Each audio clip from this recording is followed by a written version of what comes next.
The whole time, though, I had to just keep thinking, I gotta be brave. I gotta be brave for them.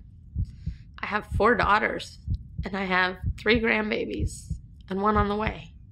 I have to be brave.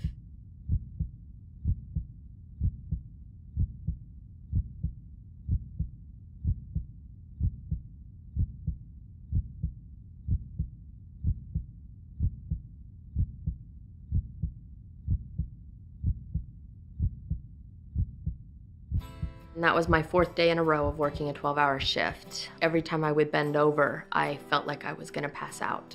I would see stars, I was very sweaty, and I was very short of breath. And I had been short of breath for about 4 days before. Promised myself the next day I would go to the doctor.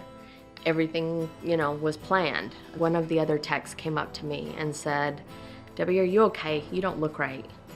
And I didn't feel right.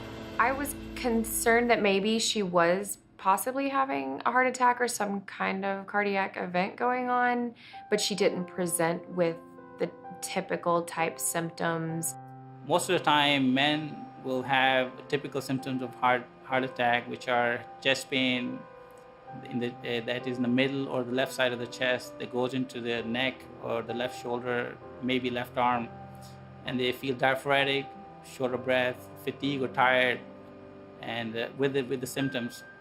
In women, most of the time you'll have these symptoms also, but sometimes the chest pain may be very atypical. They may have sharp pains, they may have pain that is localized, not over the heart, and that's why they may disregard some of those symptoms. It was weird because I didn't have any chest pain the entire time.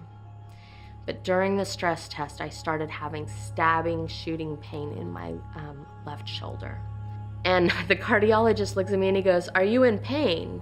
And I'm like, "Oh my God, the pain is excruciating." And he goes, "Tell me what your pain is from a 0 to a 10. I looked at him and I go, "It's an 8, it's an 8. And he looked at me and he was like, "An 8? And I said, "I work in the ER, I'm not gonna give you a 10. And I was so scared, I didn't know what was going on.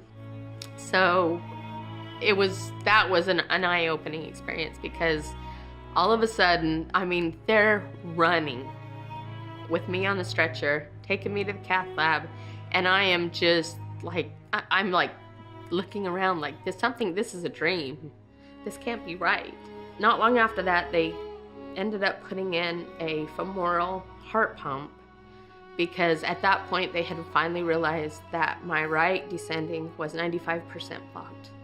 My left was 90% blocked, and my circumflex, which is the center one, was 75% blocked. If there are blockages in all 3 arteries of the heart, we recommend the bypass is a better option for most of the patients. My husband came in and he's like, "Hey," I couldn't stand up because I have the heart pump, and he looks at me and he just starts to just cry, like sob, like I've never seen him ever cry. And he just said, "I just don't know what to do." I was pretty much in shock and disbelief. It really didn't sink in. I had faith in her. I knew that from her physical condition before and her age and all that she was really on the upper side of the odds.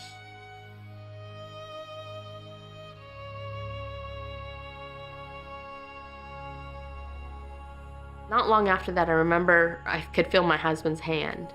And then I felt like, okay, I'm gonna be okay. I've made it. This is it. I've made it. I'm okay.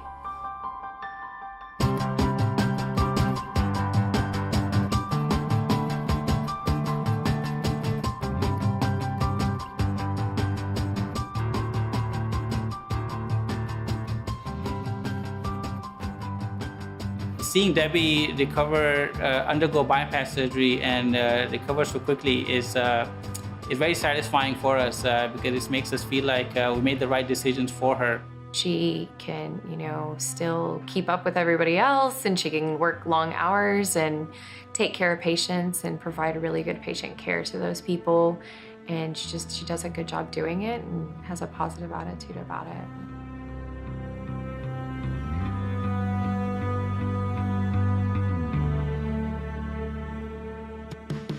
they fund a lot of research that actually helps us identify causes of heart disease and build up new therapies for heart disease. And it's amazing, all the stuff that they do, their training, their teaching. I don't think people would be here if it wasn't for the American Heart Association. I know myself, I owe them my life.